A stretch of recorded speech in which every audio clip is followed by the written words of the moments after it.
Hi there. When implementing an HRMS for your organization, your employees will likely raise various requests, like leave, expense, or timesheet requests.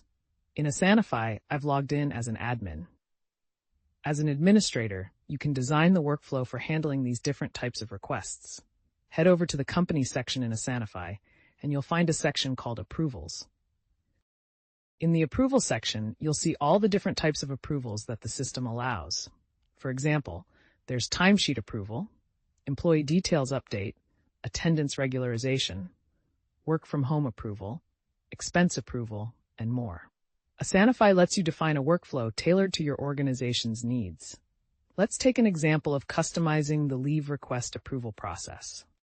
When you go to the leave request approval process, you'll see that a default entry has already been configured in Asanify. In this default setting, whenever an employee raises a request, it goes to their manager or someone with the role of admin or HR admin in the company. While this is the default, you can press the Edit button to customize the approval workflow for leave requests exactly as you need. To do this, click on Add Approval Step. Let's imagine a scenario where when someone in the company takes leave, you want the approval to first go to their manager and then to the skip level manager. That's the manager's manager. We'll call this the skip level approval process. Here, we'll define how the flow should be. To begin with, we will give a name to this approval workflow and then define it.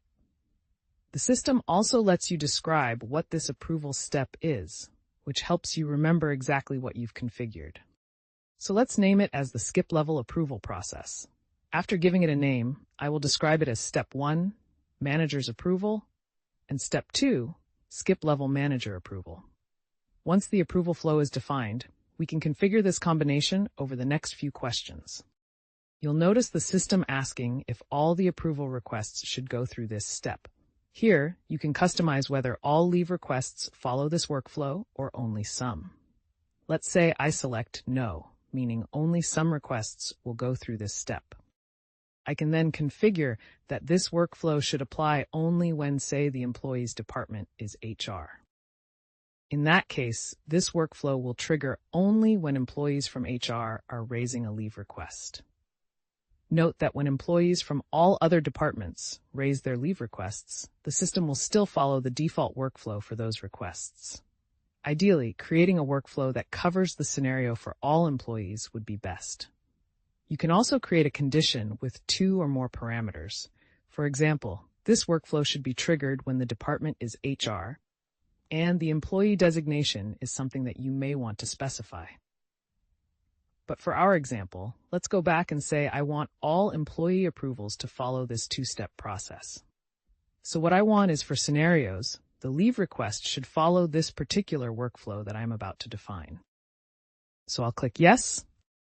Now the system asks if the approval request should be auto-approved. This means that whenever an employee raises a request, it gets automatically approved without any manager's intervention if I select Yes. Since I want both a manager and a skip-level manager's approval in my example, I'll keep this as No. Next, let's customize how these approval steps will be treated.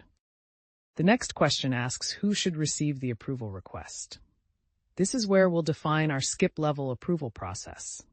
If you see any default approval process that has been loaded for this workflow already, you can click on the delete icon next to each of the process steps, which will remove those steps and will allow you to set it up from scratch as per your requirements.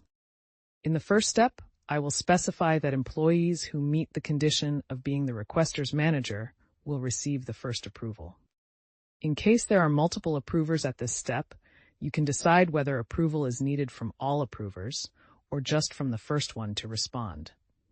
If there are no approvers found, the request will automatically be rejected. Similarly, if any approver rejects the request, it will be automatically rejected overall. With this, we can add the approval step and delete the previous one. So step 1 of the skip level approval process is now complete. For the second level approval process, we'll leave all conditions the same. Except, instead of employee equal to requester's manager, we'll change it to employee equal to requester's L2 manager, which means level 2 manager. I can simply add this as the approval step.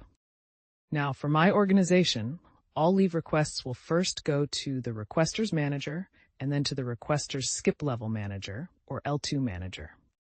Finally, just update the steps, and from that point forward, all leave requests will follow the new approval workflow you've defined.